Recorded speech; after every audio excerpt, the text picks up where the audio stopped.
Kevin Kasper, as you know, was a star wide receiver at Iowa, and I think a lot of Iowa fans thought there was a chance that Kyler would end up as a Hawkeye. But as you know, it's very difficult to recruit wide receivers to Iowa right now when you have the 123rd ranked offense in the country, despite winning a lot of games and being in the division and conference championship race. It seems like almost every year, at least in the conversation, it's hard to recruit that position when you struggle at quarterback, you struggle to throw the football, and he's looking to get to the next level. And then you're battling things like the Nike cachet. And I think the other thing too, I don't want to speak for Kyler, but I wouldn't be shocked if part of the reason Kyler picked Oregon was because of the fact that, hey, we live down in Arizona.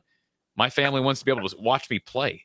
And it's going to be a lot more difficult when you're looking at going up to an Iowa. And I know that he didn't really, I don't believe he ever announced the top 2 or 3, but I believe he announced the top 7, and Iowa was in that top 7. But he ends up committing to Oregon. And you see my banner here. My question is there any way, Ryan, not just for Kyler, but certainly that's what Iowa fans are intrigued by, is there any way that a guy like that could be having second thoughts right now? Because the reports are what the reports are. We know the Pac-12 is losing USC and UCLA. We know that Oregon and Washington have expressed interest in joining the Big Ten. But what we don't know is that the Big Ten is going to act on that. They basically said, we're going to wait. We'll wait and see what Notre Dame says. That could be weeks. It could be months. It may not even be this year. So for a guy like Kyler Kasper, who, your dad is in the Arizona area, but now there's rumors that the Big 12 might be interested in Arizona schools. So I'm just kind of spitballing this. Is there any chance in your mind, as a Ducks fan and a Ducks guy, is there any chance that a guy like Kyler Kasper might be having second thoughts right now? I mean, I'd say everybody's having second thoughts. The way that this transfer portal is, this NIL situation is throwing a wrench and everything. Guys are flowing everywhere back and forth. But, I do think the important thing about him is his reclassification. So that was the big deal to me. He wasn't really on the radar for me to spend that much time and energy on because he was a next year kid. And then as soon as he reclassified, it was like, whoa, this guy's going to be here now. He's going to be here this fall. That makes a big difference. I go back to the recruitment thing. We saw this with Oregon greats as well. We had some of the best players we've ever had at Oregon, and their kids did not go to Oregon. And actually, one of them just transferred back up to Oregon. His name is Chase Cota, wide receiver for UCLA. His dad is Chad Cota, probably one of the greatest safeties of all time at Oregon. And everybody, and he lived in Medford. And everybody's like, oh, it's automatic. He's going to be a Duck. And all of a sudden, Chip Kelly became the coach at UCLA, and he jumped on it, and people were, I feel like, more wrapped up into the Oregon fans were more wrapped up into that recruitment than any other recruit because of the connection to his dad. Yeah. Alex Molden, the same situation. Elijah Molden, who went to Washington and who's a great player now and plays in the NFL. And he was a guy who was a West Lynn kid, and I thought it was in the bag, automatic, and it wasn't automatic, and it wasn't because of anything other than it's the kid's decision. It's not the parent's decision. The parent already went to that school. The kid wants to do something different, and Oregon has a unique opportunity for a kid who wants to play the position that he plays, where he basically looks like a skinny tight end. I mean, he is a big, tall receiver, and he has not even hit the weight room, really. I mean, he's young. He should be a senior in high school next year. I mean, the kid is young. So, it's really going to be the proof in the pudding when a kid like that comes in, it's on the weights, gets on the nutrition program, really develops as a man into his body, and kind of figures out what role he can play. Immediately they thought he could be a jump ball artist in the back of the end zone, that fade route everybody loves to run. At least you're going to get one of those in every 4 downs when you're on the goal line, basically, in almost any offense you run. But more than that, I feel like Oregon's really going to stretch the ball a little bit more with this new Kenny Dillingham offense, and I think that was really inspiring to him. So I do know that when they came out as a family to do the recruit, and he basically, right after the visit, jumped on the commitment. So, these guys can really sell these kids on, especially with Oregon's, what Oregon has to offer, some other schools just don't have to offer. The facilities, there's some connections with the fan base, there's some connections with other sort of, like you said, the Nike thing, maybe floating things out to the future, talk about get to the next level, whatever the case may be. There's been a little bit of enough success here and enough connections here to be really enticing and to separate Oregon from the rest. I mean, talk about big picture for a second. We already knew that there was going to be a separation between some of the haves and have-nots in college football when NIL started coming around and all these other sort of, changes to the rule book happened. We knew that Oregon was going to separate from Oregon State. We didn't think it would be conferences. Right. I mean, it would be shocking to me to see Oregon playing in the Big Ten against Ohio State and Oregon State playing in the Mountain West against, Fresno State. I mean, that would be crazy. But I think it could happen, this modern way of looking at football.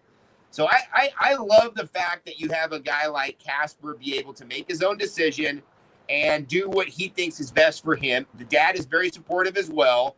But, of course, we know legend at Iowa, stud NFL. And, the guys like that are so few and far between in programs like Iowa and like Oregon. We really hone in on those kids and almost put more pressure on those kids through their recruiting process to where he has to put Iowa in his top 7. Yeah. He's got to just keep the guard, up because these guys are after him. And there's such a different community out there with recruiting. The Twitterverse of recruiting is very different than who shows up on Saturdays to watch the football games. I mean, obviously, everybody's watching the game. They're consuming it however they're consuming it. But you have a variety of different fans. A lot of the fans who show up to the games on Saturdays, they're not the ones tweeting recruits and stuff on Twitter in the middle of February. Right. I mean, I think there's a big difference there. And recruiting has gotten really ugly. And it's gotten so public. And that, you might have a situation where, the kids feel better or feel more supported at a school like Oregon that maybe has more of a presence that's going to kind of defend them or something. I don't know. It's so crazy at this point. I used to always think that the guys went for the places that had the best girls and the most playing time. I used to think it was very simple, right? It was just like, what does an 18-year-old dude want? He wants the ladies and the playing time. Who doesn't? And now it's like, okay, who can get me the best deal? Who can get me the best? Who can build my brand? Who can get me to the next level? Who can get me the best strength and conditioning coaches or nutritionists? Who can get me network to my post-career or any of that sort of stuff? And I think Oregon can do a lot of that. Want to take a minute to thank our sponsor, Ascent Nutrition, and their mold and mycotoxin-free coffee. Get one of these bags. Did you know that most coffees actually contain mold and mycotoxins? This stuff is pesticide-free. It tastes great. It's clean. Order it at goascentnutrition.com. That's goascentnutrition.com and use the code on your screen, Hawkeyes. Use the code Hawkeyes at checkout to receive 10% off your total order from Ascent Nutrition.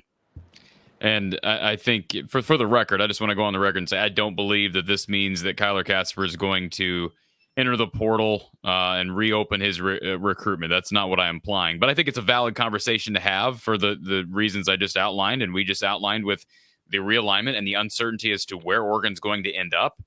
And I do think that the Arizona, I would imagine that the fact that his family lives in Pac-12 country, at least had some role in the decision. But you're right. We don't even know how high Iowa was on the list anyways. And my guess is that they weren't real high. Now, I will say he visited during the Iowa-Penn State weekend, which was one of the better games from a rankings perspective all of last year. It was an incredible environment in Kinnick, a night game. And I know there was talk that he was real close to five-star Caden Proctor, who just committed to Iowa a couple days ago. I've been told off the record that, I shouldn't say off the record, but anonymously I've been told that relationship is not maybe what some people made it out to be. Not that they're not cordial, but I don't think they're as close as some people perceived. I think a lot of people thought, hey, we're going to get Wampa, Proctor, and Kasper all because they were here on the same weekend and became buds. And I don't think that's really where we're at. So, but I think it's a good conversation piece. And you're right. The reclassification does a lot as well. Not that he's not able to reconsider. I mean, anybody can reconsider it at just about any point.